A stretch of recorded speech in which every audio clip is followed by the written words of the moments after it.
인천 부평은 역대 가장 높은 투표율을 기록하면서 이변 없이 더불어민주당의 압승으로 끝났습니다. 부평구 갑과 을 선거구에서 초선으로 국회에 입성하는 두 후보자들은 서민 정책에 집중하겠다는 뜻을 전하기도 했는데요. 자세한 내용 송효창 기자가 취재했습니다. 부평구는 역대 선거에서 투표율이 저조했던 곳 중 하나입니다. 하지만 이번 선거에서는 2000년대 들어 역대 총선 최고치를 기록하는 등 큰 관심을 끌었습니다.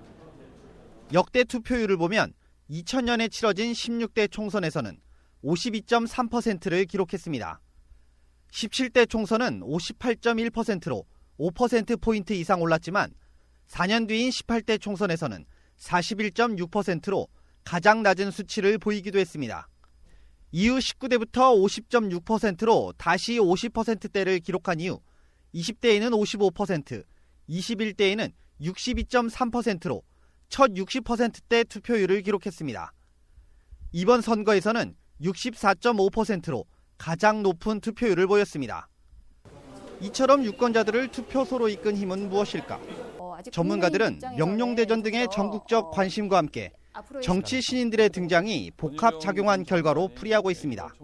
전국 관심사가 모여진 개항을이죠. 명룡대전에서 이재명 대표와 원희룡 전 장관의 대결 구도, 많은 언론에 대한 집중으로 인해서 투표율이 높아졌다라고 볼 수가 있을 것 같고요. 또 인천에 있는 현역 의원들이 이제 공천에 돈봉투 사건이라든지 공천에서 컷오프 되면서 정치 신인들이 많이 등장을 하게 되면서 격전지가 많이 나타났기 때문에 이 같은 영향이 컸을까? 부평 지역 역시 민주당으로 표심이 쏠렸습니다. 당선자들 역시 정권 심판은 물론 민생 안정에 초점을 맞추겠다는 소감을 밝히기도 했습니다. 우선 부평구갑 노정면 당선인은 자신의 역량을 끌어올려 언제나 약자 편에 서서 보호하고 돕는 정치를 하겠다는 포부를 전했습니다.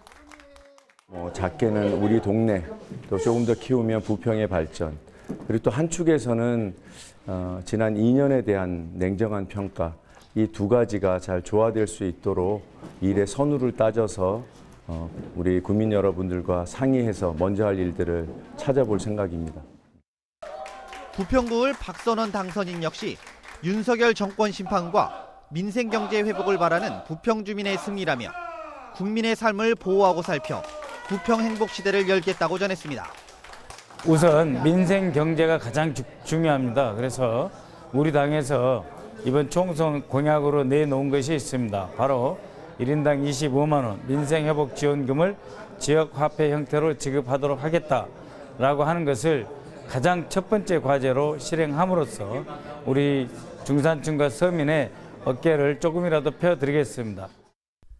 이번 부평 지역 총선에서 민주당이 압승한 가운데 민생을 위한 이들의 행보에 관심이 쏠리고 있습니다. 헬로티비 뉴스 송유창입니다.